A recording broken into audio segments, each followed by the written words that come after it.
Soy Borja Franco, becario Gondra Barandarian del Museo del Prado y también profesor en la UNED. Y quería dar la bienvenida en nombre de esta institución a esta conferencia, una conferencia que se marca una serie de actividades que desde el lunes estamos organizando en el museo, en el centro de estudios, vinculados a una red de excelencia que tengo la suerte de poder coordinar, que se dedica al estudio de la alteridad, al estudio de los otros en la Edad Media y moderna, judíos y musulmanes. El lunes tuvimos un seminario en el Casón con expertos de Estados Unidos y distintas partes de Europa.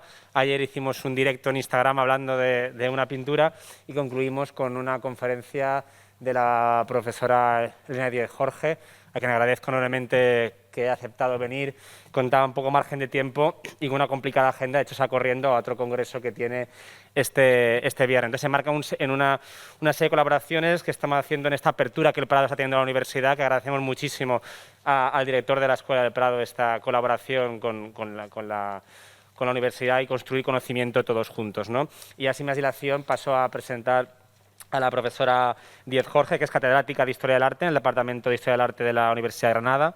Sus líneas de investigación se centran en dos aspectos fundamentales. Por un lado, la investigación por la paz. De hecho, el lunes estuvo en el 25 aniversario de la Fundación Instituto por la Paz en Granada. Y fruto de estas investigaciones ha publicado numerosos libros, como El Palacio Islámico en la Alhambra, propuestas para una lectura multicultural. En la misma línea de investigación destaca el libro El arte mudéjar, expresión estética de una convivencia, y con el fin de acercar la investigación a la sociedad, un fin que debemos potenciar desde nuestra posición como profesores, editó La Alhambra Generalife, guía histórico-artística, intentando recuperar la tradición de género, de guía, de divulgación del saber, y se tradujo al inglés.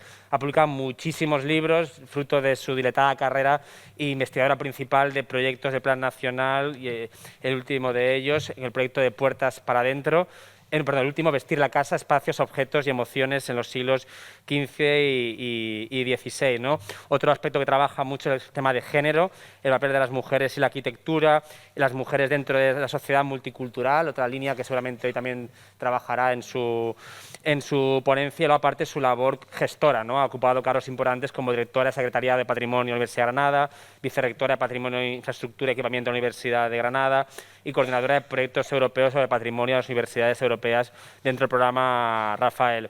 No le quiero quitar mucho más tiempo, el currículo es extensísimo, es una experta a nivel internacional sobre cuestiones de alteridad y por eso está aquí a esta ponencia y de nuevo agradezco su implicación. Bien, pues gracias.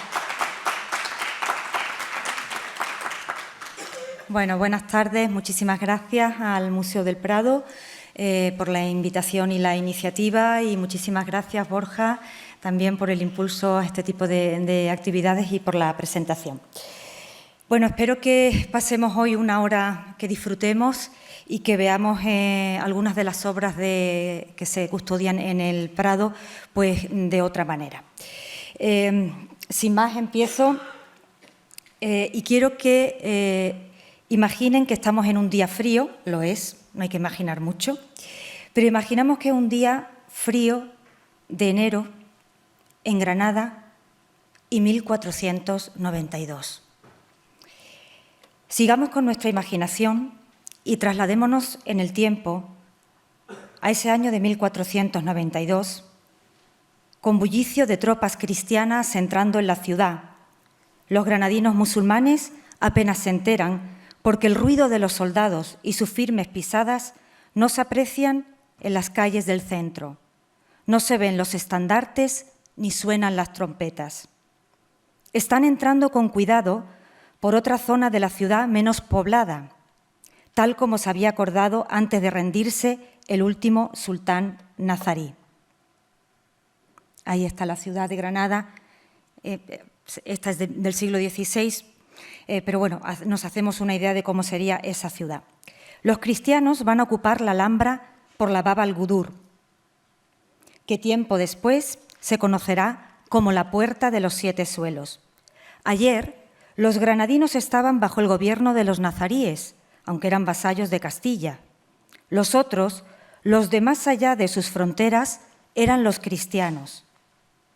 Al día siguiente se levantaron bajo el gobierno de esos cristianos y entonces formaron parte de un nosotros diverso. Tras la conquista de la Granada nazarí en 1492 por parte de los reinos cristianos, no dejó de existir la confluencia de culturas vivida en periodos anteriores en la península ibérica, pero fue otra multiculturalidad la que se vivió a partir de entonces. Y en ese marco es importante plantear cómo entendemos el encuentro de culturas, si simplemente como un proceso dominante de aculturación en el que una cultura se impone sobre otra, o quizás sea más interesante si intentamos reconstruir la complejidad que se vivió entonces, interrelacionando esa aculturación que sin lugar a dudas existió con otros procesos interculturales. Estos últimos son los que explican, en parte, que determinadas manifestaciones artísticas asociadas con el legado andalusí se usaran y patrocinaran en reinos cristianos y que fueran realizadas por artífices de diferente procedencia religiosa. Como entenderán, el concepto de multiculturalidad no aparece en los documentos de la época. En todos los que he podido manejar desde a partir de la conquista de 1492 nunca aparece ese término. Es un concepto moderno, un concepto actual, pero usado con prudencia nos es útil para hacernos preguntas sobre el pasado. Tampoco se puede hablar de diferentes culturas totalmente antagónicas y contrapuestas, y por ello no es factible plantear la otredad como si existieran compartimentos sociales estancos, como si fuera blanco y negro. Si tomamos como punto de partida de diferenciación el territorio geopolítico, para los nazaríes los otros podrían ser en algunos momentos esos cristianos más allá de sus fronteras territoriales. La alteridad es la condición de ser otro y para los nazaríes del siglo XIII al XV esa alteridad podía estar representada en los aragoneses o bien en los castellanos. Y en ese proceso de reconocerse y diferenciarse van surgiendo los estereotipos o juicios categóricos que se gestan en la interacción social de unos grupos con otros, en ocasiones con el fin de definirse a sí mismo.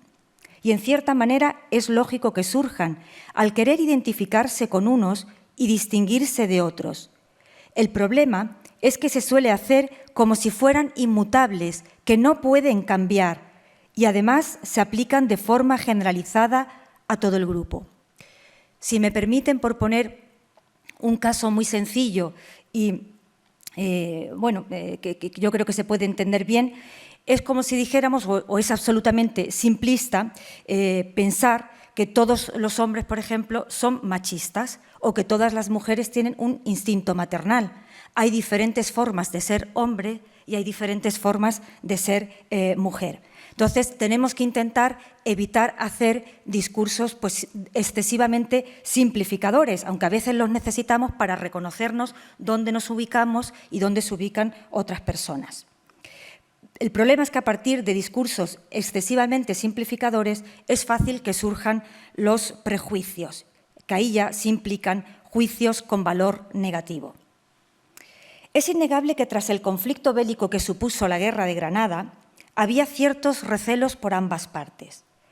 Por parte de los poderes cristianos, la intranquilidad al sospechar relaciones de los musulmanes granadinos, que ya eran mudéjares, a partir de 1492 se les conoce como mudéjares, con sus correligionarios de Allende. Esas temidas relaciones que podían tener los musulmanes que se quedaban en la península con los del norte de África o con otros, ¿no? Los poderes políticos nazaríes también habían mostrado su preocupación en las cláusulas firmadas en las capitulaciones, y eso explica acuerdos como la prohibición a entrar por fuerza en las casas y mezquitas musulmanas, porque tras la conquista de Granada hay un periodo que se mantiene el uso de esas mezquitas con el rito propio musulmán. Pero estos recelos no implicaban negar y destruir todo lo anterior. La nueva Granada mudéjar y posteriormente morisca se reordenó con parte de la normativa nazarí tal como se recoge en las ordenanzas municipales, ya que, y cito textualmente, algunas, por ser buenas y provechosas, han sido e son necesarias de nos conformar con ellas e juntarlas con otras ordenanzas. Es decir, esa nueva Granada que empieza bajo los Reyes Católicos a partir de 1492 se organiza y mantiene mucha de la normativa o parte de la normativa que había anteriormente en el periodo nazarí y periodo andalusí. Es cierto que poco a poco la situación se fue endureciendo, especialmente al intentar eliminar expresiones culturales y sociales que favorecían una mayor cohesión grupal entre los moriscos, aunque había otras formas ya aceptadas y asimiladas por parte de cristianos viejos y también de moriscos. Nos encontramos entonces con una situación compleja. No les quiero aburrir con terminología, pero es verdad que hay que aclarar algunos términos. Los mudéjares son aquellos que mantienen sus ritos y sus costumbres musulmanas a partir de 1492, pero bajo un gobierno cristiano, en este caso de los Reyes Católicos. Posteriormente los moriscos se les denomina a aquellos que eran mudéjares, pero se les ha obligado a bautizarse forzosamente entre 1501 y 1502. Y se denominan a partir de entonces cristianos nuevos. Eran aquellos mudéjares que han sido obligados a convertirse a la religión cristiana y se les denomina moriscos. Bueno, pues esa integración no fue entendida en los inicios de la Edad Moderna por todos bajo los mismos parámetros. Para unos debía partir de acercamientos mutuos entre cristianos nuevos o moriscos y viejos. Para otros solo era posible a partir de la asimilación y adopción por parte de los moriscos de los patrones culturales y religiosos cristianos.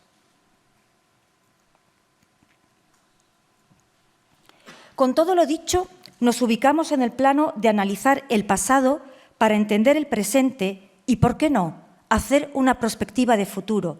A mí es lo que más me mueve el hecho de ser historiadora, en mi caso historiadora del arte, es saber que mirando el pasado puedes entender muchas cosas de cómo actuamos hoy en día y sobre todo evitar caer en errores en el futuro, en errores que se cometieron en el pasado o aprender de herramientas del pasado para poder convivir o para poder coexistir de una manera más pacífica. Y eso lo podemos hacer, como decía, al analizar las obras de un museo, en este caso del Museo del Prado. Por ejemplo, el museo, cualquier museo, nos invita a estudiar la alteridad, saber qué se expone, de quién se expone, quién está o quién falta, o simplemente descubrirla como vamos a hacer hoy. En primer lugar, quiero mencionar que el concepto de lo que hoy, en el siglo XXI, entendemos por arte, nada tiene que ver con la funcionalidad y simbolismo de ciertos objetos de la cultura material en el siglo XVI. En segundo lugar, hay que tener muy presente que cuando vemos los cuadros en el Museo del Prado, tenemos que ser capaces de verlos sabiendo que esas obras fueron hechas para ser expuestas en un sitio concreto, un lugar donde el mensaje adquiría connotaciones diferentes. Y eso es importante y muchas veces vamos paseando por las galerías, vamos disfrutando de esos cuadros, pero también hay que pensar quién hizo ese cuadro, para qué sitio, porque el mensaje cambia y qué sentido tenía. No es lo mismo, por ejemplo, un cuadro expuesto en un retablo o hecho para una capilla de una iglesia, como el que tienen ahí, en este caso el retablo de la iglesia de las Cuevas en León, la crucifixión del maestro de Astorga, que estaba hecho para un retablo en una iglesia en la que podían entrar muchas personas. Y además podían entrar personas en un momento dado que estaban recién convertidas y podían entrar pues, hombres, mujeres, cristianos nuevos, cristianos viejos. Y no es lo mismo a una obra que esté en un oratorio privado. El mensaje es diferente, como en la obra que tenemos al lado, que es un oratorio portátil de San Jerónimo Penitente. El mensaje es diferente y los receptores son diferentes y el emisor, el que lo hace, está pensando de manera diferente, porque quien hace la obra está pensando para dónde va a ir y a quién tiene que lanzar cierto mensaje. Por ejemplo, no es lo mismo poner un Santiago Matamoros en 1492 en una iglesia de Toledo que ya había sido conquistada por parte de los reinos cristianos en 1085, que en Granada en ese mismo año de 1492, que estaba recién conquistada. Y además se habla de una población, a veces un poquito exagerado, ¿no?, de 300.000 personas y una gran mayoría de ellas musulmanes, pues como vemos la población y los acontecimientos políticos son muy diversos. Igualmente, no es lo mismo una miniatura de un fuero, que lo ve poca gente, de unas ordenanzas, de una normativa, a una imagen en la fachada de un edificio. Detengámonos, por ejemplo, en las miniaturas que decoran la compilación del siglo XIII de los fueros aragoneses, que se conoce como el Vidal Mayor, en el que encontramos la representación de judíos y musulmanes. Los judíos aparecen generalmente caracterizados con barba y con una especie de bonete triangular, diferenciándose así de los cristianos que con frecuencia aparecen sin barba y con un tocado o cofia pegado a la cabeza. Figurativamente, los judíos aparecen con ciertos atributos que en última instancia hacen referencia a la usura, piezas de valor como monedas, cálices y copones, representándose en negocios o tratos con los cristianos.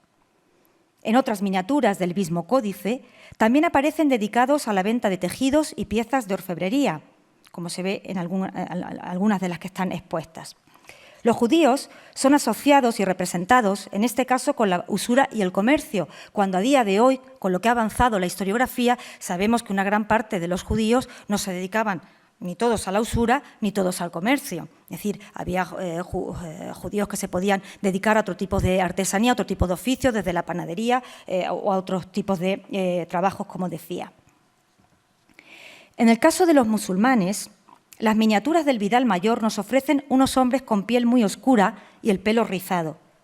Dos motivos llaman la atención para ser representados, como son el bautismo para convertirlos y los fugitivos, aquellos que se marchaban de un determinado territorio, de un determinado reino. Ambas miniaturas nos transmiten dos de las mayores preocupaciones que los poderes cristianos tuvieron con la población musulmana: conseguir atraerlos a la cristiandad, así como evitar su ida tanto a tierras de Al-Ándalus como a las tierras de otros nobles e infanzones. Estas miniaturas, insisto en ello, ilustran un manuscrito jurídico como es el fuero, un instrumento regulador de las relaciones sociales. Por tanto, hay que tener en cuenta dónde se ubican estas miniaturas, es decir, es muchas veces el inicio de una letra, de una palabra, es una letra, y donde aparece esa miniatura en un códice que maneja generalmente poca gente, y nos ofrece aquellos aspectos que para las autoridades cristianas creaban más fricciones. Figurativamente, las diferencias grupales son marcadas con rasgos distintivos como la barba, el tono de piel o la vestimenta. Estas representaciones difieren de las proyecciones artísticas en otros espacios, como por ejemplo en las techumbres de las iglesias, en las que aparecen cristianos y musulmanes enfrentados. En un detalle de la techumbre de la Catedral de Teruel aparece la lucha entre caballeros. Son 4 parejas, que las están viendo en la parte superior, de caballeros luchando. En 3 de ellas se representan combates entre cristianos, cristianos contra cristianos, a tenor de los escudos y símbolos que llevan. Pero en una se escenifica la lucha entre un caballero cristiano y uno musulmán. El caballero musulmán, curiosamente el único que aparece derrotado en este friso, es figurado como los cristianos, con caballo y malla, pero tiene ciertos atributos que lo distinguen rápidamente, como son el tono de la piel más oscuro, la estrella de 6 puntas, normalmente a los musulmanes se les asociaba más con la estrella de 8 puntas, pero en este caso aparece con la de 6 puntas, y esa estrella la lleva tanto en el casco, en el escudo redondo o rodela y en la gualdrapa, así como el característico sable curvo y que en este caso cae hacia el suelo. El sable curvo y el escudo circular del musulmán difieren de la espada recta o incluso lanza que llevan otros y del escudo rectangular, terminado en punta redondeada o picuda, que tienen los caballeros cristianos representados. Algunas de las pinturas del siglo XIV, la iglesia de los Castillos de los Calatravos en Alcañiz, en Teruel, también representan la lucha entre cristianos y musulmanes, aunque en este caso se trata de 2 ejércitos organizados y no de combates individuales. Nuevamente se distingue a los musulmanes de los cristianos. Los primeros aparecen con barba, entre ellos algunos, pero no todos, con la piel más oscura, montando algunos de ellos a la jineta y con escudos con el símbolo de la mano de Fátima. vestidos como caballeros, pero sin representar escénicamente una lucha, aparecen en el arrocave de la armadura de la capilla del Corpus Christi de la iglesia de San Justo y Pastor en Toledo. En su arrocave alternan caballeros cristianos con caballeros musulmanes. No se representa una lucha, sino que se disponen en modo profesional. Los musulmanes, nuevamente, aparecen con barba y rodela. Por tanto, nos encontramos que durante esos siglos XIII y XIV, durante parte de la Edad Media, hubo una caracterización visual con el fin de distinguir y reconocer peculiaridades de otros grupos, aunque no quieren decir que fueran con los musulmanes con los que se convivía en los reinos peninsulares, ya que podían ser estereotipos que se hacían con los musulmanes allende las fronteras. Y en eso las normativas, tanto castellanas como aragonesas, distinguen muy bien los musulmanes con los que hay que convivir en un propio territorio de aquellos musulmanes con los que hay que luchar y que están allende las fronteras. Esta distinción entre cristianos y musulmanes también se lleva a cabo en obras bajo mecenazgo andalusí, en este caso nazarí, como en las conocidas pinturas de la Sala de los Reyes de la Alhambra del siglo XIV, en las que dentro de un ambiente cortesano se marca nuevamente la diferencia entre los caballeros cristianos y los musulmanes a través de la vestimenta y de ciertos rasgos físicos. Como aparece aquí, se intenta distinguir, se está indicando una diversidad de personas que están vestidos de una manera que se interpreta como cristiano y que están vestidos, en este caso de otra manera, con el turbante y que se interpreta como musulmanes. Pero decía que incluso en estas pinturas encontramos también lo que se vivió en la época, que fueron la mezcla, ¿no?, de elementos, la asunción de los elementos del otro, sean andalusíes o sean cristianos, ¿no? Y por poner un ejemplo, dentro de estas pinturas del siglo XIV de la Sala de los Reyes, pues ahí aparecen estas mujeres que de primera nos puede recordar mucho a la pintura cristiana del momento, del siglo XIV, y aparece esta mujer, pero si nos fijamos y nos detenemos, vemos que lleva los pendientes, lo que son las arracadas moriscas habituales, que llevaban las mujeres andalusíes, e incluso en las manos, tanto en este caso como en otro, también de las mismas pinturas, lleva las manos, si se dan cuenta, pintadas al final de los dedos con la henna. Entonces nos está señalando, enseñando, pues esa mezcla de vestimentas de una manera, pero con complementos de otra y con formas o maquillaje, afeites, como se denominaban en la época, del mundo andalusí. En el caso de las pinturas del Partal, también del siglo XIV y también en la Alhambra, vemos que ellos mismos se representan con turbantes, aunque no todos, pero nada de escudos circulares, sino los bivalvos o adargas. Ahí están las pinturas del Partal, que bueno, es un espacio que no se suele visitar, que está cerrado a la visita pública, especialmente por el estado de conservación de las pinturas. Esto es lo que bueno, parte de lo que queda de todo ese friso, aunque podemos estudiar todos los detalles porque fueron descubiertas en 1908 y posteriormente pintadas por Isidoro Marín hacia 1921, y se conservan bastantes dibujos que nos va pues señalando pues algunos detalles de cómo van vestidos pues toda esa escena que se narra, que va en frisos horizontales, de la llegada de un conflicto bélico, de un enfrentamiento que han tenido los musulmanes, y aparecen con todo el botín y están llegando pues a determinadas jaimas donde hay celebraciones, música y demás, ¿no? Bueno, pues ahí vemos detalles de esa gualdrapa del caballo con todo lo que es la caligrafía, los vemos con los turbantes, con algunos con turbantes, no todos de ellos, van con el sable curvo, en este caso van con el sable recto, y esto está dentro de la Alhambra y bajo mecenazgo, en este caso del siglo XIV, bajo mecenazgo de los sultanes nazaríes. Aquí hay un dibujito donde aparecen, he puesto solo un pequeño detalle, en el que aparecen esas adargas, que son esos escudos bivalvos, que aquí es que se ve más claramente en la pintura de la Sala de los Reyes, esos escudos tan característicos de los nazaríes, pero que evidentemente no solo llevaban ellos. Más allá de esta tipificación, quiero insistir en que la percepción de las alteridades que en un códice se puede hacer a la que se lleva a cabo en edificios públicos varía sensiblemente en el caso de las obras que he señalado bajo mecenazgo de cristianos.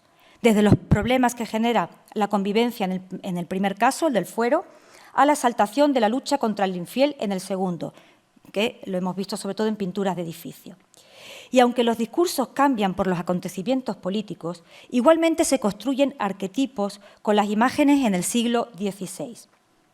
Algunas iban destinadas para ser vistas por muchas personas, fueran moriscos, conversos de judíos o cristianos viejos. Por ejemplo, una imagen puesta en la puerta de un concejo o ayuntamiento o en una plaza no es lo mismo que la imagen que pudiera haber en un libro de horas, en un libro de oraciones, que lo veía muchísima menos gente. Además, pongámonos en la piel de quien ve la imagen, de los receptores, atendiendo a clase, etnia y género. Por poner un ejemplo, cojamos esta obra del Museo del Prado, El nacimiento de la Virgen, que está datada en torno a 1500-1535. Es probable que una imagen del nacimiento de la Virgen la viera de manera muy diferente una mujer a un hombre, pero incluso una mujer que hubiera parido a una que no. No quiere decir que lo vieran siempre de manera diferente, pero podrían tener mensajes diferentes, lógicamente, porque han tenido experiencias diversas. No olvidemos que algunos de estos cuadros, insisto en ello, están hechos para ser expuestos en iglesias, en espacios públicos donde ya a principios del siglo XVI eran vistos no solo por los cristianos viejos, sino también por los conversos, fueran de judío o de musulmán, que además habían sido convertidos al cristianismo y debían entrar en esas iglesias, estuvieran más o menos convencidos. Y es aquí donde hay que profundizar, y no se ha hecho, pues es cierto que académicamente nos hemos centrado más en la imagen del emisor que en la del receptor, de quien veía estas imágenes. En esos primeros años del siglo XVI, cuando aún está reciente la expulsión de los judíos de 1492 y las conversiones forzosas de mudéjares entre 1501 y 1502, ¿qué sienten los conversos al ver este tipo de obras en espacios públicos? O incluso al tener estas imágenes religiosas en sus casas, tal como he podido constatar y documentar en algunos inventarios. Vamos a poner un ejemplo, y para ello nos vamos a recrear e intentarnos trasladar en el tiempo con lo que sería un auto de fe. Y pongamos el caso de Juan de Vitoria.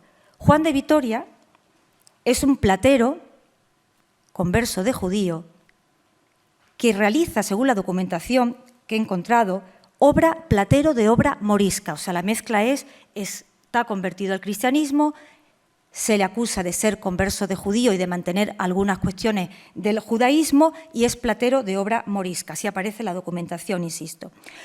Este platero fue condenado públicamente por las diferentes autoridades en una plaza, como pudiera ser esta, en este caso en Plaza Nueva, en Granada, un domingo 27 de mayo de 1539, y se describe en el documento perfectamente el auto de fe.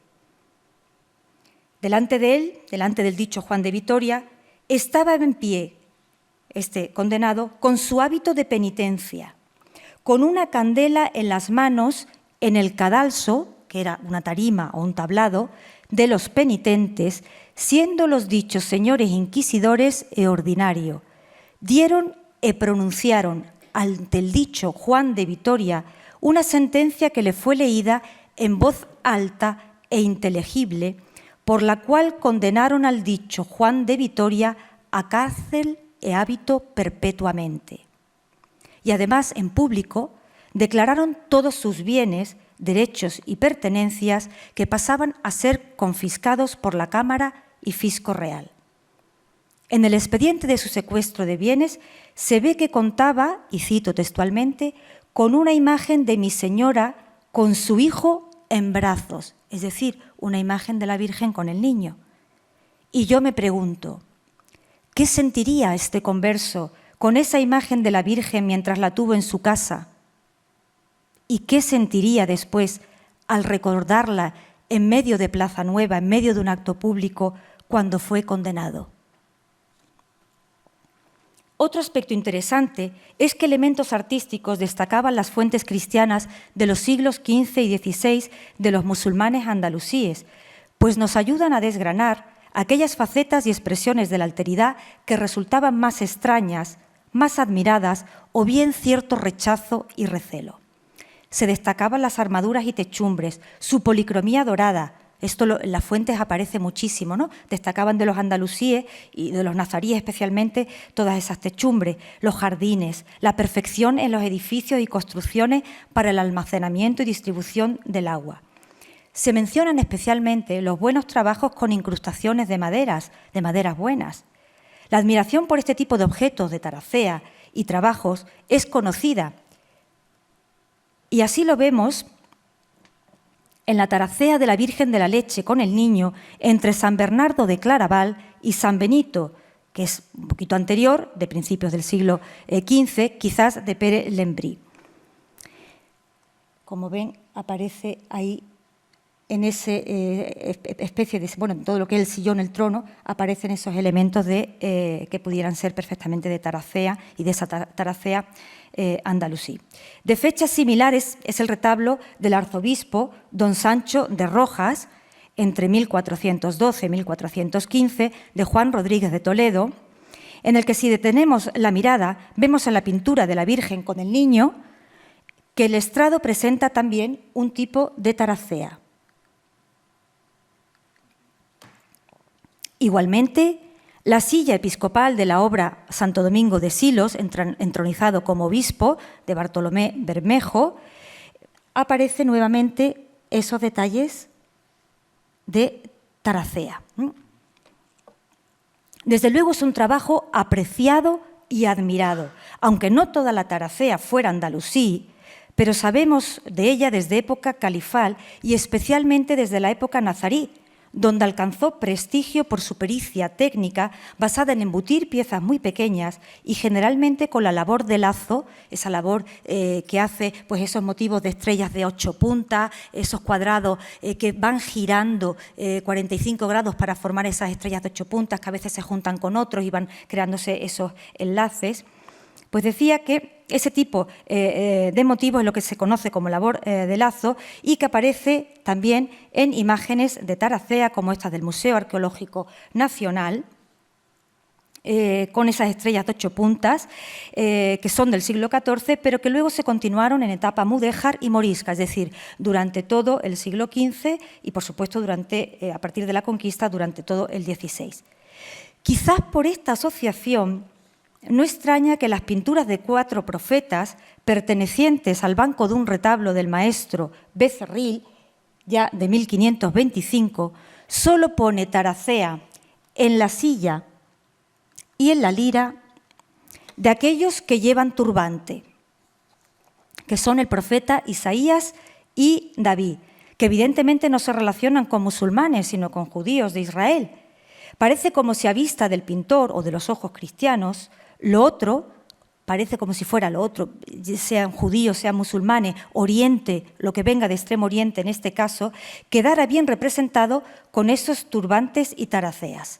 Sin duda, lo que está representando el pintor es esa diversidad de formas de vestir, es esa diversidad de gustos que pueden estar no solo en la vestimenta, en la indumentaria, sino también en los muebles. Esas taraceas continúan estando presentes, por supuesto, bueno, ahí tienen un detalle de la lira, con esos detalles de la taracea y también, en este caso, con todos esos detalles de taracea del profeta Isaías. Decía que estas taraceas continúan estando presentes en muebles y pinturas, como diera, por ejemplo, apuntara Felipe Serrano en una publicación de la Universidad de Jaén en esta obra del retablo, que es un retablo que es de Pedro de Osma, que se encuentra en la Catedral de Jaén, donde aparecen en esas sillas, aparece pues ese elemento de taracea y bueno, yo ahí pongo en relación con una jamuga nazarí del Museo de la Alhambra.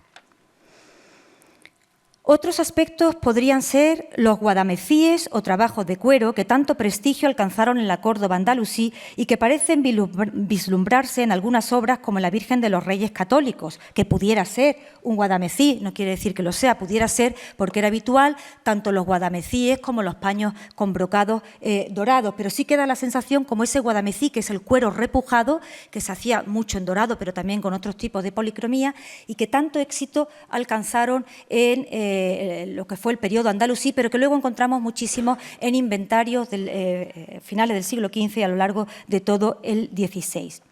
O también podríamos incluir en este apartado el pavimento con aspillas, este tipo de entramado, que es un entramado que suele aparecer en la lacería, en ese pavimento, de San Vicente Diácono y Mártir, con un donante, que es obra de Tomás Giner, donde además aparece el santo, como vemos, bueno, en la ficha del Prado pone un moro.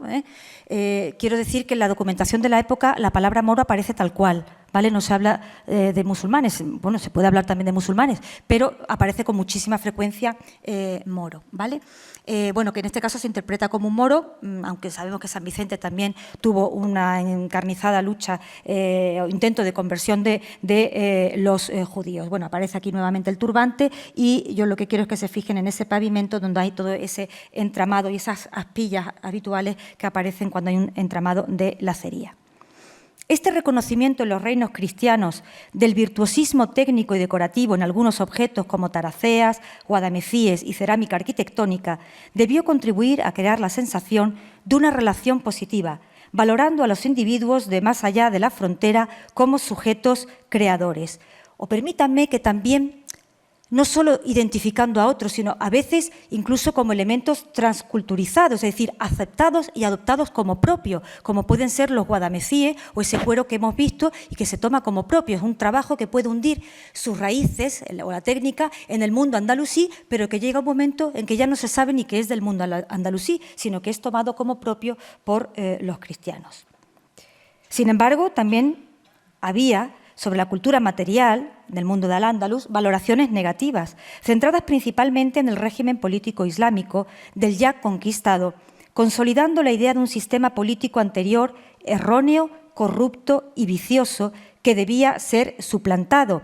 Y quizás para mí el espacio que mejor lo representa es el hamán, uno de los hamán, porque la Alhambra tiene bastantes baños reales, pues este es uno de ellos, el baño de Comares, donde se exalta continuamente la belleza a partir de todos los viajeros, a partir de 1492 y en todas las fuentes que aparecen a lo largo del 16 en adelante, se exalta su belleza, pero a la vez que se indica el mal uso dado en época nazarí. El mal uso, y además hay una anécdota que siempre se cuenta mucho, era que, bueno, pues el sultán, y esto aparece ya desde el primer momento, con el viajero Jerónimo Manser, se ve que el conde de Tendilla lo debía contar, y era que, bueno, aquí el sultán pasaba, estaban todas las mujeres juntas, todas las mujeres del harén, en el baño, todas desnudas, y el sultán pues pasaba por la tribuna y con aquella con la que quería pasar una noche, pues le tiraba una manzana, le mordía una manzana y se la tiraba. Bueno, eso tiene una pinta de que es irreal y totalmente un imaginario y un simbolismo como muy orientalista, aunque el orientalismo es una cuestión muy posterior que surge más adelante, pero que ya a finales del siglo XV aparece. Bueno, pues se da esa imagen como de lugar de dominación sobre las mujeres, de espacios de placer y demás, a la vez que se exalta su belleza. Y no nos olvidemos que una cuestión eran estas percepciones de los andalusíes y otra la de los mudéjares y la de los moriscos. Evidentemente podía haber conexiones, pues el trabajo de taracea, el de la cerámica arquitectónica o el de cuero continuó, pero hubo evoluciones técnicas y estéticas, cambios de gusto e importantes cambios sociales y políticos. Por lo pronto, los andalusíes estaban allende la frontera y allende la cristiandad, pero cuando hablamos de mudéjares y moriscos, los tenemos bajo el gobierno de la cristiandad, o al menos bautizados como cristianos. ¿Quiénes forman parte de esa alteridad? Pues depende de dónde se ubique la persona que narra o que relata. A veces simplificamos demasiado y la sociedad sigue siéndolo, compleja. La alteridad cambia según qué directriz cojamos de referencia, religiosa, clase social, género. Pensamos historiográficamente muchas veces en que los otros son los moriscos, judíos, negros, indígenas. Y hasta en los textos del siglo XV y XVI, en su mayoría, muchos de ellos escritos por hombres, la alteridad o lo extraño pueden ser las mujeres. Nos ubicamos en un pensamiento actual muchas veces, eurocentrista, hombre blanco, occidental y europeo. Y además, muchas veces solo nos fijamos en las esferas de poder cuando miramos el pasado, y entonces el discurso ya va sesgado, porque te puede dar idea de cómo era una parte de la sociedad, pero no toda.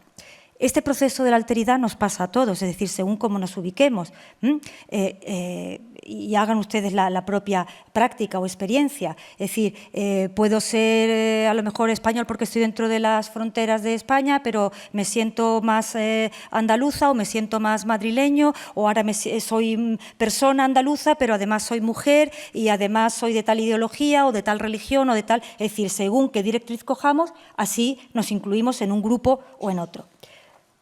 Vayamos a nuestros finales del siglo XV y XVI. Se podía ser cristiano viejo, pero a lo mejor era cristiano viejo, pero procedía de linajes de musulmanes y era considerado cristiano viejo porque se había bautizado por motu propio, por su propia iniciativa, antes de 1501-1502. Se podía ser morisco, si estuviera más o menos asimilado, se podía ser mujer u hombre, se podía ser de clase social bien posicionada o de gente común. Y ahora, cojamos todas estas variables, las mezclamos y veremos que hay una infinidad de combinaciones posibles para etiquetar quiénes son los otros y quiénes son o quiénes somos nosotros. Como ya he señalado, para castellanos y aragoneses, los otros podían ser los granadinos antes de 1492, pero a partir de la conquista cristiana, esa otredad pasaba a ser nosotros, pues la población supuestamente quedaba integrada políticamente por acuerdo de las capitulaciones. Este cuadro de la crucifixión procede del retablo mayor de la Catedral de Palencia y es obra encargada a Juan de Flandes en 1509 y se conserva en el Museo del Prado.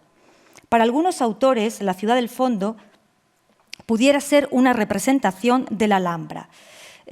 De todas formas, bueno, es una teoría, una hipótesis y debemos tener siempre cautela, ¿no? Porque esta misma, por ejemplo, otra pintura de Yáñez de la Almedina, la que aparece San Francisco de Asís, pues el fondo puede ser Asís, pero también podría ser Granada, por esas torres cúbicas que aparecen, Sierra Nevada, es decir, que con esas cuestiones pues siempre hay que tener, plantearlas como hipótesis, evidentemente. Aunque es cierto que con las radiografías llevadas a cabo por el Museo del Prado, en el cuadro anteriormente mencionado, el de la crucifixión, se pudo ver que bajo esa ciudad el pintor había dibujado dos jinetes con turbante y la darga, o escudo bivalvo, con lo cual pues sí que puede estar asociado en cierta manera a la Alhambra. Esa darga se ha asociado generalmente con los nazaríes y con los musulmanes, muy frecuentemente a lo largo del XVI, como se ve en diversas representaciones de los juegos de cañas, pero que también la llevaban, insisto, a veces los cristianos, o también en otras imágenes como, más tardía, la toma de Antequera de Vicente Carducho de fines del XVI e inicios del XVII. No obstante, aquí la darga adquiere un valor diferente al que tenía en otras ocasiones, pues aparece ya con la media luna, aspecto que no está en otras adargas que he mostrado, en otros escudos. ¿Dónde hay más adargas? Pues en el Palacio de Carlos V, en la Alhambra. En la Alhambra realmente no hay una escenificación importante de la victoria sobre el Islam andalusí, ni religiosa ni políticamente hablando, que bien le hubiera podido convenir a Carlos V en su campaña contra el turco. En la fachada occidental, que es la que tienen en pantalla, además de los relieves haciendo alusión a los trabajos de Hércules que aparecen en el cuerpo superior, hay que destacar los relieves de batallas de los estilóbatos que se han asociado con las batallas que pudieran ser la batalla de Pavía o incluso la batalla de Mulberg. Mientras que en la fachada sur hay una serie de relieves de temas mitológicos en el cuerpo superior y en los estilóbatos de la fachada meridional aparecen imágenes, relieves, con panoplias de armas y motivos militares alusivos a la paz y la guerra, y que eran representativos del poder imperial, para algunos pudiendo hacer alguna alusión a la cercana conquista de Túnez que había tenido lugar en 1535 y que sí se representa en otro lado de la Alhambra, que es el peinador de la reina. Las únicas referencias que pudiéramos hallar con la conquista de Granada, en todo este palacio de Carlos V en la Alhambra, son 4 adargas nazaríes que en total aparecen en estos relieves en estos laterales internos de los estilóbatos de esta fachada sur. La darga, que aparece en cada relieve, bueno, está ahí, y esta que está en un segundo plano, ese escudo, sí que aparece con elementos que imitan la grafía árabe, con elementos de epigrafía árabe. Volvamos a la imagen posible de la Alhambra. Y ahora viajemos un poquito y hagamos en esta tarde, desde Madrid, ese paseo por la Alhambra de Granada. Es evidente que en el horizonte de pintores de principios del siglo XVI estaría presente la recién conquistada ciudad de Granada. Estaba en boca de muchas personas. Las coplillas iban de unos a otros, cantando y haciendo alabanza de esas hazañas. Las hazañas de la Guerra de Granada circulaban de unos a otros reinos en todo el territorio peninsular e incluso más allá. Lo que no cabe duda es que hubo un intento por parte de los reyes católicos de integrar parte de lo nazarí, por muchas razones, sin lugar a dudas, entre ellas beneficios políticos, sí, los hubo, y también beneficios económicos. Y en este contexto se entiende la apropiación de los reyes católicos de la Alhambra. El mantenimiento de la Alhambra no supone un caso excepcional en el sentido en que fue habitual la adaptación y rehabilitación del legado andalusí para las necesidades de la monarquía cristiana. Así había ocurrido con monarcas anteriores y así se mantenía con los reyes católicos, quienes siguieron adecuando para su uso la aljafería de Zaragoza, entre los casos más conocidos, y también la Alhambra de Granada. La idea rectora de los diferentes monarcas cristianos en las intervenciones de la Alhambra se basó en su mantenimiento, precepto que no puede ser traducido exclusivamente por su significación como un símbolo de la victoria sobre el infiel, como un trofeo, sino que también supuso una manifestación de la asimilación política y estética que explican la costosa conservación del conjunto monumental. Hubiera sido más económico destruirlo y plantearse hacer una nueva edificación, pero no, se optó por su mantenimiento, por el mantenimiento de toda esta ciudad palatina, desarrollándose múltiples alternativas estéticas que evolucionaron desde la reutilización del conjunto como vivienda regia hasta su mera conservación. A grandes rasgos, las intervenciones de los reyes católicos se pueden establecer en dos líneas principales. Una de ellas es la sacralización del espacio a la religión cristiana, que constituyó la tarea simbólica más relevante. Y lo primero que hicieron fue cambiar la advocación, cogieron lo que era la mezquita principal de la Alhambra, utilizando el mismo edificio, incluso con las mismas lámparas de aceite, toda esa estética la mantuvieron, pero con la advocación a la Virgen. Solo fue necesario bendecirla, ya que el edificio nazarí se reutilizó físicamente, como ahora edificio religioso cristiano. Del mismo modo podemos indicar para uno de los palacios nazaríes que pasó a ser convento franciscano tras una serie de adecuaciones. En 1495 estaba funcionando como convento, reutilizándose la cubba islámica como presbiterio de su iglesia. Esto era antiguamente un palacio y todo ese palacio se adapta para ser convertido en convento, pero incluso aprovechándose todo lo que era la cubba islámica y toda la estética. Es decir, el legado islámico no constituyó ningún problema para ser reutilizado, aunque claramente recordara la estética del infiel, entre comillas. En segundo lugar, los reyes católicos también se centraron en la habitabilidad del espacio, tanto para residencia real como ciudadela habitada por vecinos, con el fin de que la poblaran. Por lo general, como vemos, las actuaciones de esa ciudad pintada, posible ciudad palatina pintada, que era la Alhambra, en ese cuadro de la crucifixión, la idea de los reyes católicos, como decía, era mantener en gran parte la arquitectura. En ocasiones, las transformaciones realizadas iban encaminadas a buscar cierta armonía con el entorno islámico. En este caso, aprovechan esta cubba islámica con toda la bóveda de mocárabes y le construyen este arco claramente mudéjar para marcar, para que fuera el presbiterio, porque esto pasa a ser lo que es el altar, ¿no?, de la iglesia, de ese convento de los franciscanos. Como decía, no les molesta o no molesta pues que haya alusiones al mundo del Islam en toda la epigrafía y esa bóveda de mocárabes. Incluso los símbolos de los reyes católicos, como el yugo y las flechas, se introducen a veces muy sutilmente en el espacio islámico, manteniéndose a la vez los escudos nazaríes de los alamares, de los sultanes. Aquí en todas estas yeserías están los escudos de los alamares, que es el escudo de la banda, es un escudo de la dinastía nazarí, con epigrafía y elementos árabes, y como se ve aquí, y ahí van insertando los reyes católicos, el tanto monta, las flechas y demás, apropiándose de ese espacio. ¿Qué se entiende por morisco?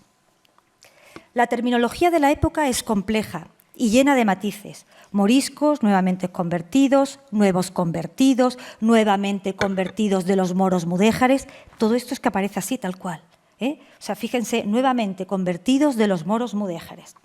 En este punto debemos distinguir, como se hacía entonces, entre los que habían sido musulmanes andalusíes de aquellos procedentes de Berbería o de otros territorios como los turcos otomanos, ya más adelante, del 16, puesto que eran considerados y temidos de muy diferente forma.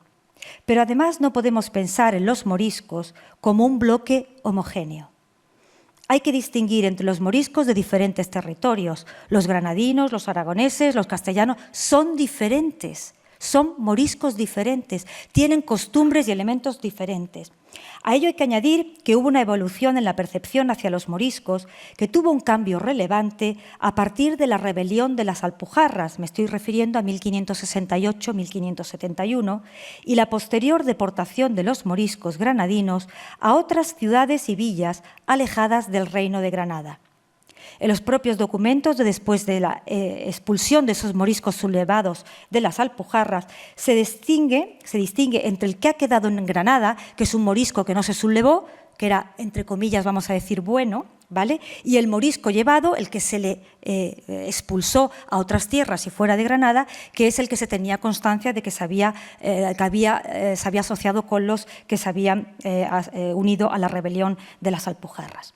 Muestra de esta heterogeneidad se aprecia claramente cuando esos moriscos granadinos llegaron a estas otras poblaciones, por ejemplo, en la zona de Castilla, en otros lugares, y surgieron diferencias claras con los moriscos autóctonos de los lugares de acogida, como el caso bien estudiado por Trevor Dodson del campo de Calatrava. Pero además, dentro de los propios moriscos hay una enorme diversidad. Los hay más o menos convencidos de la conversión, con mejor o peor posición socioeconómica, más o menos integrados. Centrándonos en el término morisco, hay que señalar que hunde sus raíces en lo moro, que, insisto, es un término que aparece así en la documentación, de igual modo que alemanisco en lo alemán, berberisco en Berbería, apelativos todos usados también en la época. Pero más allá de la denominación de un grupo social, aspecto en el que no puedo entrar ahora, estaba vigente el reconocimiento de unas peculiaridades estéticas y técnicas englobadas bajo el término morisco, a la manera morisca, y que definió un modo de hacer del que se era en parte consciente que hundía sus raíces en lo andalusí, aunque no siempre se identificara como una manifestación propia de mudéjares o moriscos, sino que adquirió una dimensión mayor al significar una manera de hacer y que llevó a calificar determinadas obras y vestimentas como hechas a la morisca, que era como se denominaba en la época, distinguiendo de otros modos denominados a la romana, a la alemana o a la francesa. A la romana sería más lo que entendemos luego por Renacimiento, la francesa más dentro de los gustos góticos. El término morisco aparece ya en el siglo XI, fíjense ustedes, ¿no? Como adjetivo para referirse a tejidos, y en este contexto se debe entender como propio de moros. Aunque es evidente que habría que sistematizar y rastrear cuándo aparece el vocablo y cómo va evolucionando. A finales del siglo XIV aparece en algunos documentos el término morisco, aunque no de manera generalizada, siendo su uso más frecuente conforme avanzamos en el tiempo. No es difícil encontrar en las crónicas del siglo XV la descripción de paños y vestimentas bajo la calificación a la morisca. Por ejemplo, en la Crónica del Condestable, don Miguel Lucas de Iranzo, redactada en los años 60 del siglo XV, encontramos ese adjetivo asociado principalmente con los tejidos y vestimentas. En multitud de ocasiones se recoge el gusto del condestable y sus allegados por la apreciada vestimenta morisca, no para disfrazarse, para ponérsela. Sin embargo, para la decoración de los interiores de su palacio, en el caso de esta crónica, y que era llevada a cabo por un repostero, así como para los palcos de las calles, se prefirieron, según narra esta crónica, los paños y alfombras franceses. El término de morisco tiene una evolución y no es lo mismo el significado y alcance que tenía en el siglo XV que en el XVI y mucho menos en el XVII y siglos posteriores.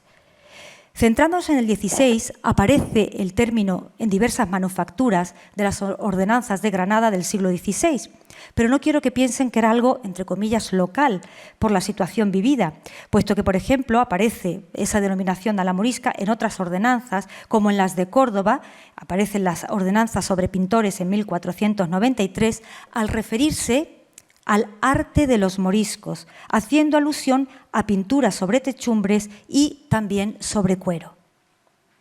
Los viajeros también utilizan el término morisco como una forma de hacer y de vestir, como en el caso de Antoine de Lalaing, que acompañó a Felipe el Hermoso en uno de sus viajes por España y que estuvo en Granada del 18 al 23 de septiembre de 1502, destacando, este viajero, las sedas trabajadas a la morisca y las iglesias que denomina a la morisca. De igual modo, cabe citar el caso de Johannes Lange, que acompañó a Carlos V en 1526 y visitó Granada asistiendo a un juego de cañas en el que nobles y burgueses iban armados con escudos y lanza, y él señala a la manera morisca y turquesca. Entendemos en este último caso que distingue entre morisco y turquesco, o a lo mejor es que lo confunde y dice morisco y turquesco, pero puede que a lo mejor que distinga, porque es verdad que en ciertos documentos del siglo XVI he podido encontrar que aparecen ambos términos en un mismo inventario. Por ejemplo, pues una pieza se denomina que es a la morisca y otra pieza a la turquesca, con lo cual están distinguiendo por algún matiz esos elementos. Diversas vestimentas, zapatos, colchas, almohadones, alfombras, ollas, lo que ustedes quieran, aparecen en los inventarios que he manejado del 16 y muy frecuentemente con la expresión a la morisca. Ahí traigo un ejemplo de un inventario, en este caso es de 1529, y he seleccionado, lo están viendo, lo he señalado ahí, se van describiendo objetos y uno de ellos, como ahí pone, una estera, aquí empieza la M, morisca pequeña, una estera morisca pequeña, en un testamento de María Díaz Navarrete.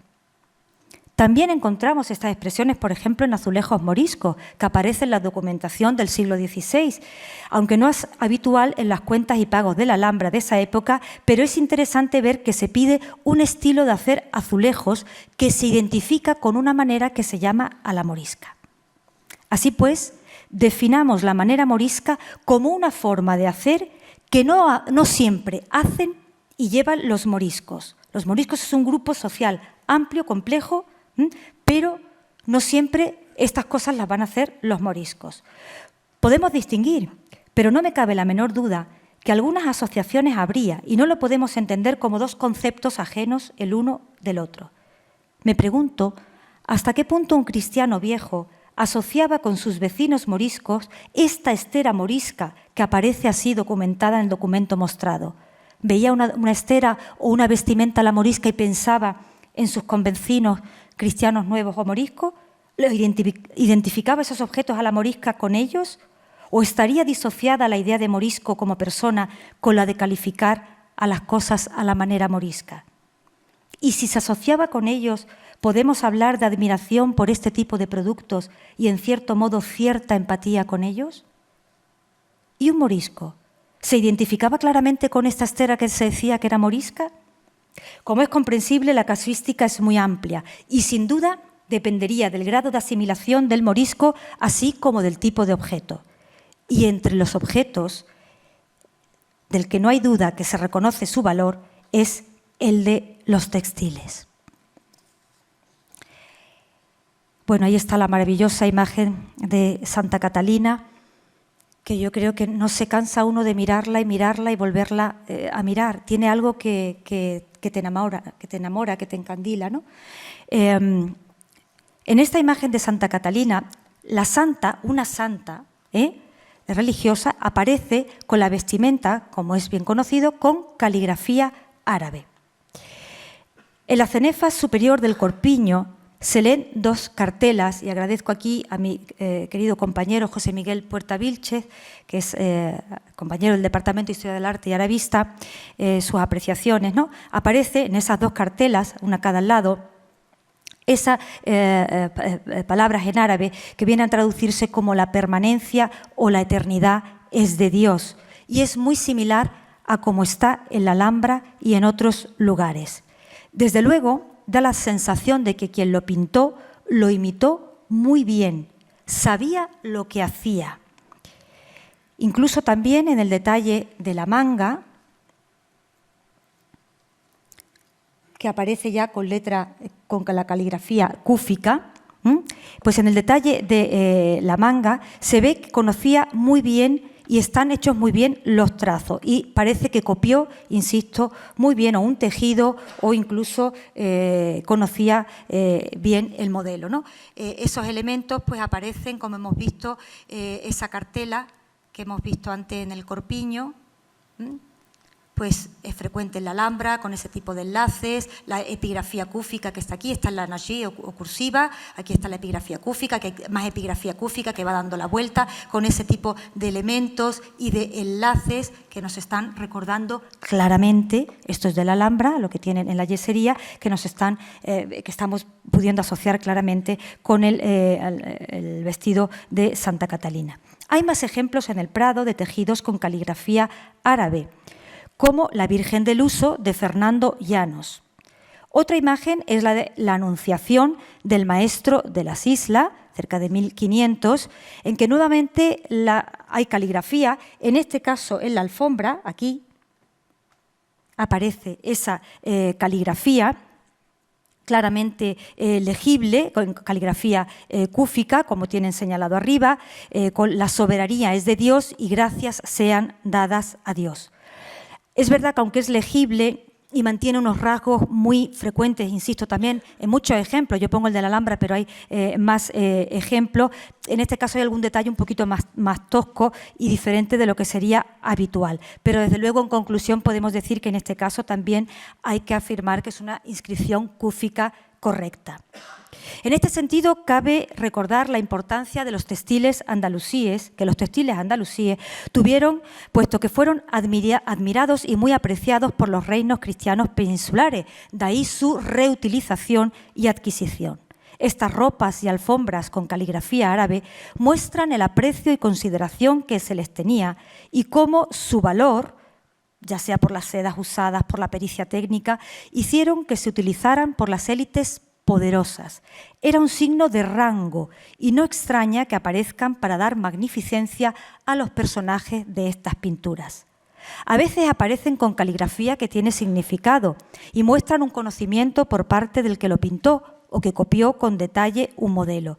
En otras, simplemente es una simulación, como en los textiles del dosel, en este caso tras Pilatos, este es el cuadro de Cristo ante Pilatos, y en el dosel aparece ese textil con elementos geométricos y elementos que recuerdan esos motivos que podemos encontrar claramente en Al-Ándalus o en otros contextos del Islam y del Mediterráneo, y aparece con una escritura que en este caso no se puede leer porque no hay elementos claros de una lectura árabe. En la arquitectura también encontramos esa disyuntiva entre que se conocía bien el pintor que lo hacía, ¿no? Como hemos visto, que conocía bien la caligrafía, o una simple imitación, que era lo que en otras ocasiones hacían. En la epigrafía de la Alhambra pasa exactamente lo mismo. Hay elementos que están muy bien en toda la restauración que se hace desde justo tras la conquista, el propio conde de Tendilla manda y da las directrices, y así aparece también la documentación, conforme a como estaba hecho y quiere que se mantenga toda esa epigrafía conforme estaba hecho, y a veces se ve que efectivamente van siguiendo esa epigrafía, pero en otras ocasiones lo que hacen es pues simplemente imitar y sin ningún sentido. De hecho, no nos olvidemos que se había empezado a traducir toda la epigrafía del árabe en la Alhambra hacia 1556, si no recuerdo mal, y luego continúa Alonso del Castillo en 1564 y se estaba transcribiendo, se estaba traduciendo porque no se entendía. Claro, esto nos lleva a dos cuestiones. ¿Por qué se transcribía, por qué se estaba traduciendo esa epigrafía de la Alhambra? Bien porque se tuviera cierto recelo a ver lo que decía o simplemente porque se tenía curiosidad y se quería saber de lo que allí se decía. Desde luego, si hubiera habido animadversión, se hubiera destruido toda esa epigrafía. Pero fue precisamente la palabra, la lengua árabe, lo que más se temió de los moriscos y, sin embargo, lo encontramos en esos textiles. Así se aprecia ese temor a la lengua árabe en las diversas pragmáticas sobre las reformas de moriscos o en las propias palabras del morisco Francisco Núñez Muley, donde no se dice nada de las imágenes y se habla de las vestimentas, de los baños, de las celebraciones de moriscos. Está reclamando que, bueno, que todo eso lo pueden cambiar, ¿no? Pero que la palabra, como señala el morisco Núñez Muley, la palabra no, porque prohibir su lengua era prohibir su palabra, era prohibir su voz. Se imitaban y ensalzaban de estos tejidos, como vemos, no solo con el uso de la caligrafía, sino también con el de otros motivos, como se ve, por ejemplo, en esta alfombra con dibujos geométricos que aparece ahí, en la Virgen del Caballero de Montesa, también en el Museo del Prado, y que son pues, elementos que son muy frecuentes en los textiles andalusíes y concretamente en los textiles nazaríes y que luego además continuaron en todos los telares de tradición mudéjar y morisca. Así pues, arquitectura y pintura nos muestran lo que se vivió en la época, la confluencia por el gusto por arquitecturas góticas o a la francesa mezcladas con textiles a la morisca o introduciendo elementos renacentistas. Pasemos a un último punto, vistiendo la identidad, todo lo que se refiere a indumentaria, a la que quiero dedicar esta última parte, cómo se viste la identidad. Voy a centrarme en algunos aspectos en lo que he trabajado y publicado, aunque sé que Borja Franco, que está aquí presente, está trabajando sobre el tema y además ha trabajado ya sobre el tema y que sin lugar a dudas dará buena cuenta de ello cuando termine la investigación. Hay aspectos que resultan interesantes, como es el uso de los colores en la indumentaria. A veces el artista deja indicado en el cuadro, se ha visto en algunas radiografías, de qué color tenía que ir cada vestimenta, cada túnica, cada elemento, ¿no? Desde luego el color tiene un simbolismo, transmite mensajes y emociones, atendiendo a patrones culturales de una sociedad y época. A lo mejor lo que para nosotros significa el negro, para otros pues cambia de sentido, ¿no? Pero tiene unos valores, unos sentidos. Vuelvo a llamar la atención en no ser simplistas y caer en la idea de que, por ejemplo, el amarillo solo representa la herejía, la traición, la mentira y la avaricia. Es cierto que si nos paramos a analizar muchas de las pinturas del Prado del siglo XV y XVI, veremos, sobre todo en los temas de la Pasión de Cristo, que aparece mucho el amarillo en la indumentaria de Judas, el que traiciona, pero también en los soldados que lo insultan y azotan. A veces una túnica u otras simplemente con un bonete triangular en color amarillo se quiere marcar o se pretende marcar esa diversidad. Pero también el color amarillo aparece en personajes que no son sospechosos de estos, entre comillas, vicios, ¿no? Y no me refiero al dorado, sino al amarillo en sí. Por lo que hay que tener en cautela es con generalizar ciertas cuestiones. Se ha asociado mucho el amarillo con los judíos, por el distintivo impuesto a los judíos en otros países, pero que no fue tan claro en España, no fue tan evidente esa imposición como se pudo dar a lo mejor en Francia. Y aún así, yo me pregunto, si se le pone amarillo o un distintivo a los herejes, como en el conocido auto de fe de Berruguete,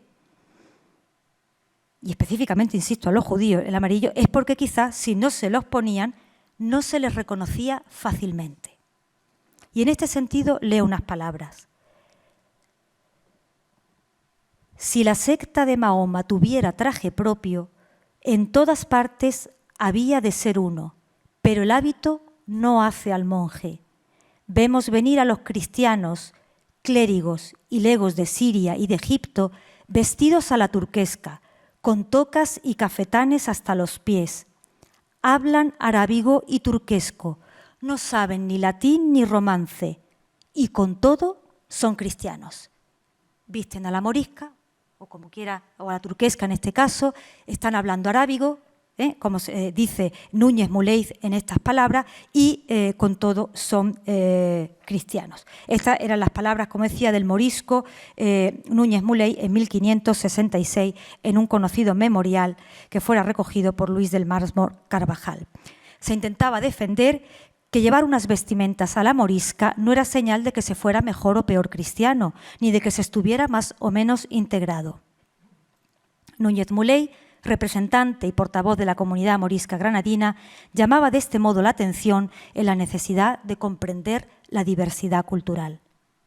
Y es que el atuendo era importante y no es una cuestión frívola de moda. A través de la indumentaria, sea traje, peinado, calzado, guantes, tocado, se expresaba una identidad o pertenencia a una clase, etnia y género.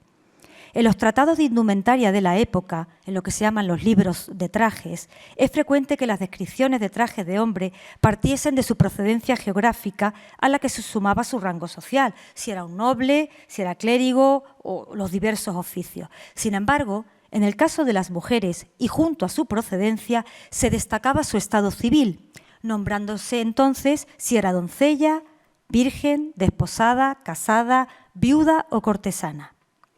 Analicemos el caso de las imágenes visuales de vencedores y vencidos, así como de moriscos y moriscas en Granada, que parece fue tratado con cierto cuidado, especialmente en los años tras la conquista de la ciudad, aunque la situación fue cambiando conforme avanzaba el siglo XVI. Las imágenes de moriscos parecen mostrar una mayor diversidad de tipos y algunos de ellos más asimilados en vestimenta a los cristianos viejos, pero en las moriscas se busca una homogeneidad bajo una almalafa. Una imagen relevante es el conocido relieve del bautismo de mujeres moriscas en el retablo de la Capilla Real de Granada y que tradicionalmente se data entre 1520 y 1522. El bautismo fue entre 1501 y 1502, pero este retablo, que es obra de múltiples autores, Felipe Bigarni, Alonso de Berruguete, Jacopo Florentino, Alonso de Salamanca y Antón de Plasencia, está datado entre 1520 y 1522.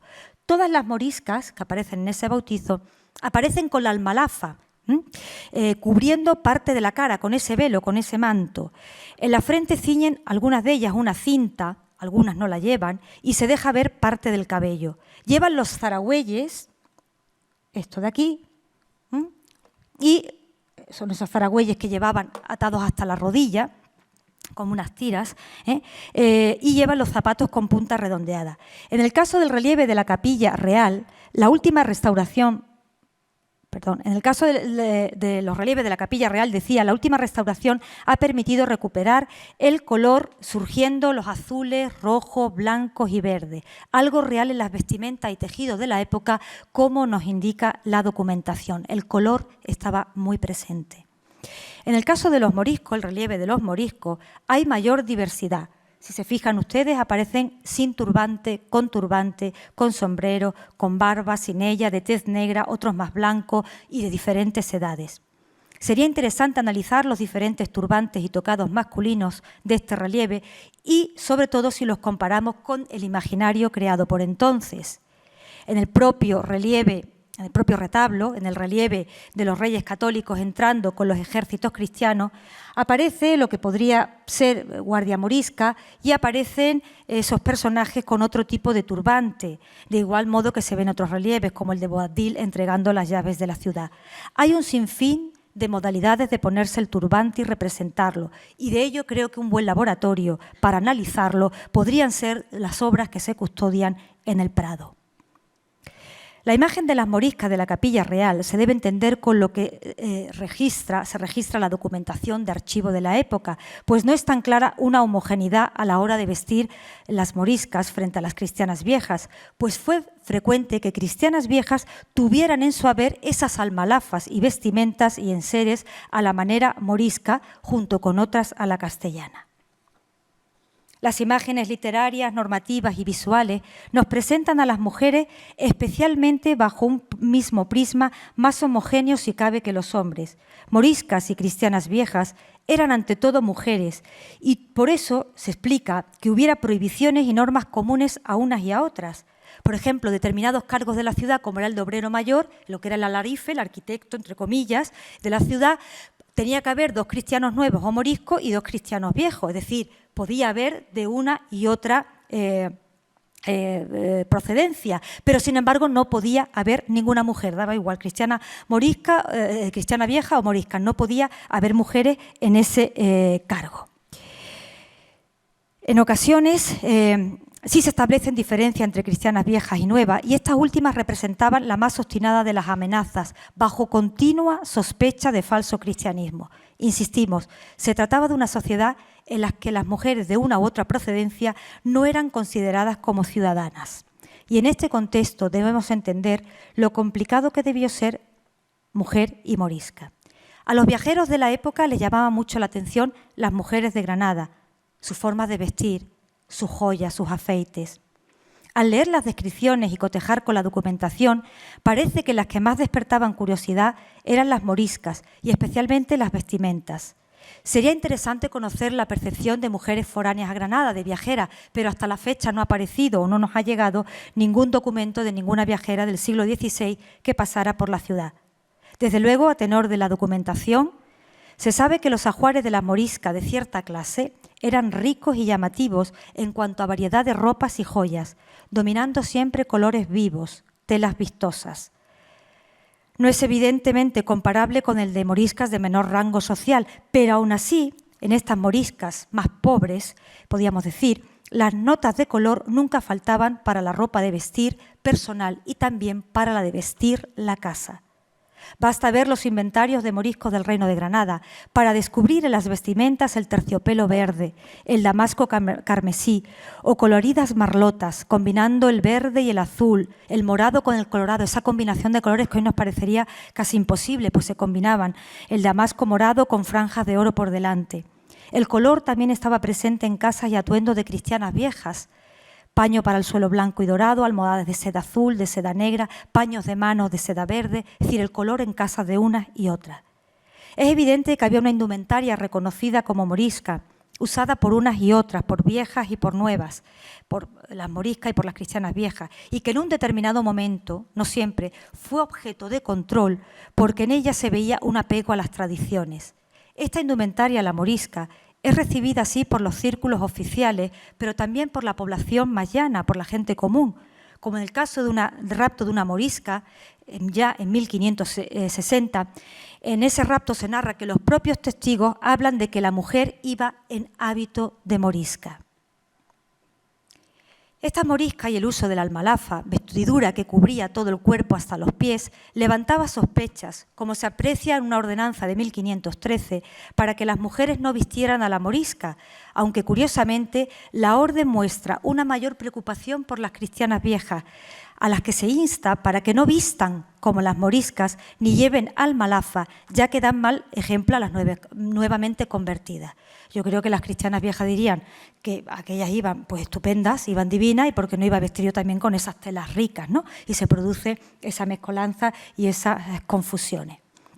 Con los datos investigados hasta ahora, no se puede afirmar si el mantenimiento de estas vestimentas solo fue una cuestión de tradición sin intencionalidad alguna, o por el contrario, pudo haber detrás actitudes de resistencia individual o colectiva. Sin negar las cuestiones económicas que alegara el morisco Núñez Muley, argumentando que el hecho de que los hombres moriscos fueran más a la castellana que las mujeres era por seguir utilizando esas vestimentas y no poder invertir en otras nuevas, porque las ropas de mujeres eran caras. Creo que no hay que obviar ni negar a priori a todas las mujeres la capacidad, deseo y necesidad de resistirse a su modo desde su propio papel de género. Independientemente de si hubo o no conciencia, aunque fuera individual, y de algunos condicionantes socioeconómicos que motivaran el mantenimiento de ciertas costumbres, como la ropa morisca, entre las mujeres más pobres, la perseverancia en mantener algunas tradiciones es también producto de una resistencia a un sistema político y social. Esta posible resistencia no implicaba obviar otras realidades, como la representada por aquellas mujeres que sí mostraron un claro deseo de introducirse en la nueva sociedad castellana. Resistencia, imposiciones, cuidados y costumbres de tradiciones fueron actitudes que se debieron dar de manera coetánea. Si les apetece, veamos algunas mujeres en papel. Relativo a las moriscas, hay que mencionar las imágenes del tan difundido, de un libro, Die Trachtenbuch, que fue difundido por Christoph Weiditz en su obra, que ha sido traducida como El Códice de Trajes, y pudiera ser elaborado en 1529 durante el viaje que el alemán hizo formando parte del séquito de Carlos V, dibujando una diversidad de atuendos de diferentes zonas. De Granada retrató solo a moriscos y moriscas, o personas que él identifique que llama como tal, ¿no? Como las que tiene en pantalla, que realmente no sabemos si las llegó a ver. Hay un extraño silencio en la obra de Weiditz sobre las cristianas viejas, no menciona nada de su indumentaria, no sé si es que las confundió a todas o qué. Weiditz explicita lo que son las moriscas de Granada, que son moriscas de Granada, aunque la historiografía posterior han venido a representar a todas las de España, eliminando de ese modo cualquier tipo de diversidad. Es decir, él señala que son moriscas de Granada, pero posteriormente esta imagen pues, ha servido para asociarla a las moriscas de Zaragoza, a las moriscas de otros contextos. Bueno, se ve de muchas maneras vestidas, tiene varias representaciones, yo aquí he traído una con la almalafa, pero las tiene, pues en este caso aparecen con esos zapatos que podían ser con la punta pues, de cuero, en otras aparece con los alcorques o zuecos de corcho, que es lo que se conocen como los chapines, ¿no? Bueno, podían ser ese tipo de zapatos, los de cuero, como esto que se conserva en el Museo de la Alhambra, pero es verdad que se utilizaban mucho esos chapines con esas plataformas.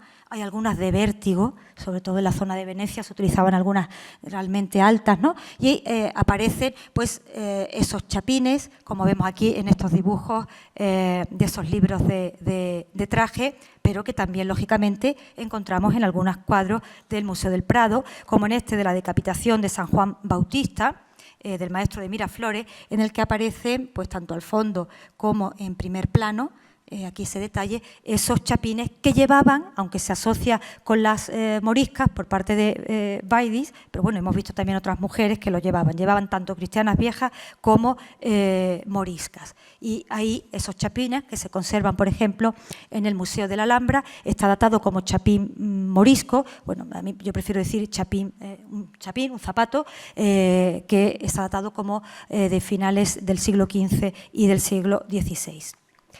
En el caso de las vistas realizadas por Fnagel, quien recorrió España entre 1563 y 1567, ahí tiene una vista, realizando paisajes de las principales ciudades para ilustrar una obra que era el Civitatis Orbis Terrarum, pues hay que señalar que es importante, en primer lugar, tener cuidado con las ediciones que se manejen, porque según qué edición los colores cambian. Es decir, la imagen es la misma, pero los colores van cambiando. Lo que en un grabado puede ser una toca blanca, en otra pues una toca negra, ¿no?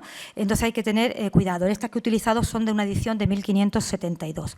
Lo que me interesa destacar es que en estas imágenes de Granada es evidente la variedad de prendas que se muestran en un mismo paisaje, señalando así diversos tipos e indumentarias que se daban a la vez y que pueden ir viendo. Aparecen las moriscas, que se atribuye con moriscas, con esa almalafa blanca, debajo una marlota, los hombres también con una marlota, con marlotas de colores, pero aparecen también otras mujeres, entre comillas, algunos interpretan como más a la castellana, con ese manto negro, otras sin el manto y con una saya. Es decir, bueno, hay aquí otra con un vestido, con una camisa gallonada y sin toca. Es decir, que en un poco espacio nos aparece gran cantidad de indumentaria, aunque en la parte superior, la que hace alusión a Granada, aparece lo que podría ser un morisco con la marlota, con una marlota de color rojo, y aquí una morisca con esa almalafa.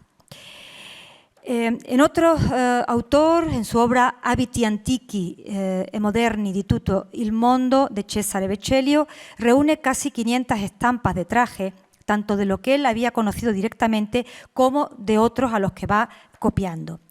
A diferencia de Weiditz, Vecellio no trata de una gran diversidad de ciudades españolas, sino que se centra sobre todo en Granada y, por ejemplo, pone esta donna di Granata, que sinceramente no sé de dónde se la saca, porque no coincide para nada con la documentación.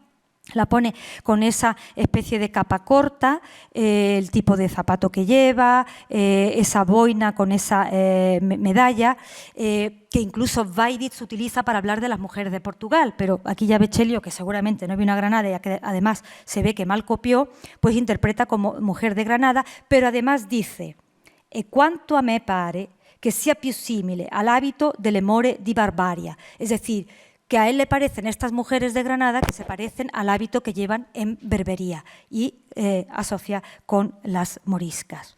Además va describiendo cómo llevan el pelo y toda una serie de elementos. Y otra imagen que tiene, que es Donzelle di Granata, de la que señala que van medio desnudas de la parte de arriba al ser pobres y van con un círculo de madera alrededor de la cabeza para sujetar el paño que llevan sobre ella. Aunque no lo denomina, lo que sí llevan son esos zaragüeyes que llevaban las moriscas. Y efectivamente dibuja a una mujer desnuda, de mujer joven en Granada, con los pechos al aire. Permítanme ustedes que evidentemente así no iban en Granada, en primer lugar por el decoro y en segundo lugar con el frío que hace, porque también tenemos frío. Vamos, esto no se le ocurre, pero bueno, él las dibuja de esa manera y son estampas que van circulando y creando todo un imaginario. Es más real la pareja de personas que tiene en segundo plano que esta Donzelle di Granata. De todo este grupo, solo Weiditz es el que habla claramente de moriscas, usando el término morisca. Hay más mujeres de papel, evidentemente, pero no se trata de comentarles todo el repertorio.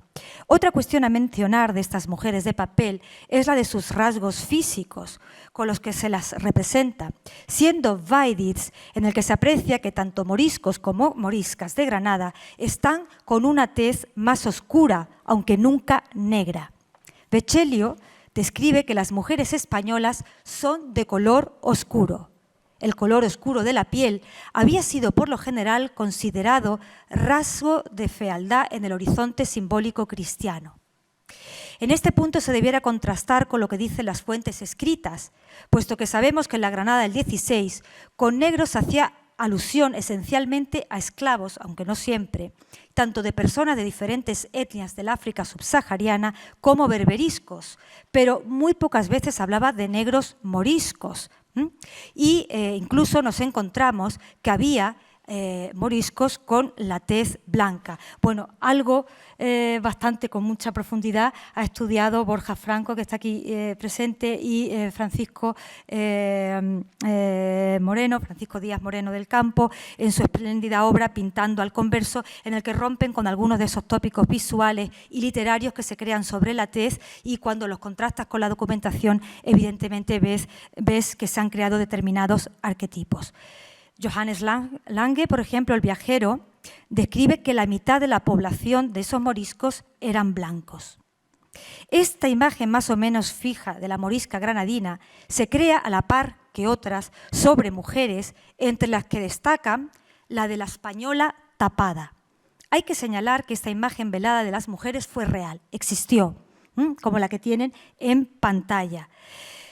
De hecho, la documentación del 16 menciona que las mujeres que van tapadas, y no como pudiéramos pensar que van las moriscas con sus almalafas, sino mujeres que van con esos mantos negros que andan sin mostrar el rostro, y ello se consideró que era en grave perjuicio, puesto que los padres no conocían a las hijas, llegándose a hacer una petición a Felipe II para que las mujeres no aparecieran en público con la cara cubierta. Las normas contra ese tapado y el de medio ojo, pues solo dejaban un poquito de ver parte del ojo, no eran tanto contra el pasado andalusí ni contra las moriscas, sino contra los peligros que ello representaba. Y aquí daba igual morisca que no morisca. El peligro lo representaba el ser mujer.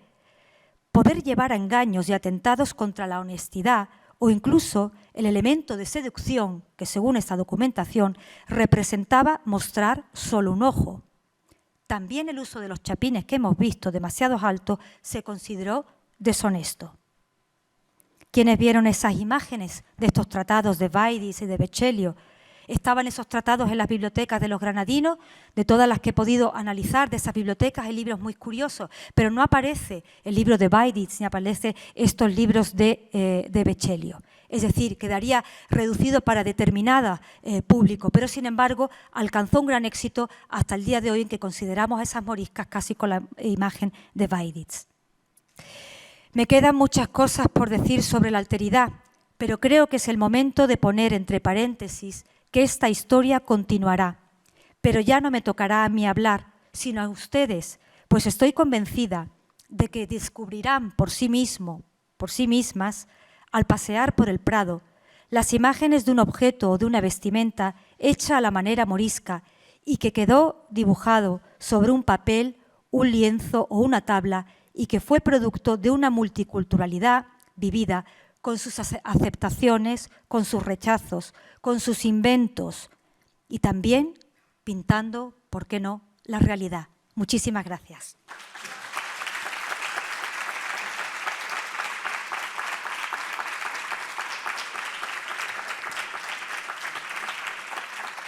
Gracias.